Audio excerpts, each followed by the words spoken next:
তোমরা ভাবছো কোথায় যাচ্ছি? চলো তোমাদেরকে বলি। হ্যালো বন্ধুরা, তোমরা সবাই কেমন আছো? আশা করছি ভালো আছো। তো দেখো, আমি যাচ্ছি শ্বশুরবাড়ি থেকে বাপের বাড়ি। তো অনেক দিন পরেই যাচ্ছি। আর এই দেখো, মিষ্টি সোনা একটা হাই করে দিল আর ভীষণ খুশি। মিষ্টি সোনা কিন্তু ভীষণ খুশি। ও মামাবাড়ি যাওয়ার জন্য মানে সব কিছু করতে পারে, মানে খেয়েও নেয় তাড়াতাড়ি মামাবাড়ি যাওয়ার জন্য। তো দেখো, আমি এখন যাব আমাদের দোকানে ফার্স্ট।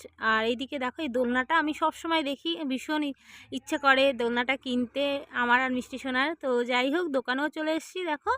আর আমি রিক্সা থেকে নামিয়েও নিই, ওর বাবা সমস্ত যা যা লাগবে নিয়ে নিল। নিয়ে এবারও আমাদেরকে টাটা করে দেবে।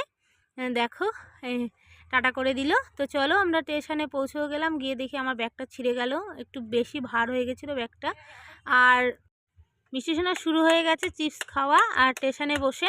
আর দেখো, স্টেশন পুরো ফাঁকা। কল্যাণী সীমান্ত এখনও অনেকটা লেট আছে, 7:21 হয়তো কল্যাণী সীমান্ত ধরেও নিলাম। দেখো, আঙুলের থোকাটা এত সুন্দর লাগছিল। আর ট্রেনে সেরকম একটাও ভিড় ছিল না। তো দেখো, ট্রেন থেকে নেমে আমি অটোতে উঠে গেলাম। অটো থেকে এখন নেমে বাড়িও চলে আসব। এই দেখো, বাড়িও চলে আসলাম। এই দেখো বাবু সোনা, এটা আমার দাদার ছেলে। আর দেখো, দুজনে এক জায়গায় হলে যে কতটা আনন্দ পায় এরা, ভীষণ এক্সাইটেড হয়ে যায়। তো দেখো, এটা হয়েছে আমার স্বর্গ, মানে এটা হয়েছে আমার বাবার বাড়ি। এটার মানে এই জায়গার মতো কোনো শান্তি ছিল না। তো যাই হোক, এটা এটা বলা মানে এখন বলতে ভালো লাগে যে না, আমার একটা বাড়ি ছিল। তো আহ, কি বলবো। আর এদিকে দেখো, ফুচকাও বানিয়েছিল মারা। তো ফুচকাও আমি খেয়ে নিলাম।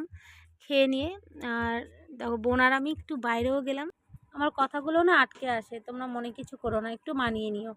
দেখো, বোন আমাকে জড়িয়ে ধরলো। আর সত্যি আমরা, বোন আমাকে বলে যে দিদি তুই আয়, আমরা একসাথে একটু মজা করি। কিন্তু সেরকমটা সময় হয় না, বা কোনো কোনো কোনো কারণ লেগেই থাকে। তো যাই হোক, এই দেখো আমাদের পুরো রাস্তাটা ঘুরিয়ে দেখালাম। ভীষণ বড় রাস্তা, 3 রাস্তার মোড় আমাদের বাড়ির সামনেটা। তো ভিডিওটা ভালো লাগলে অবশ্যই লাইক, কমেন্ট আর ফলো করতে ভুলবে না। টাটা।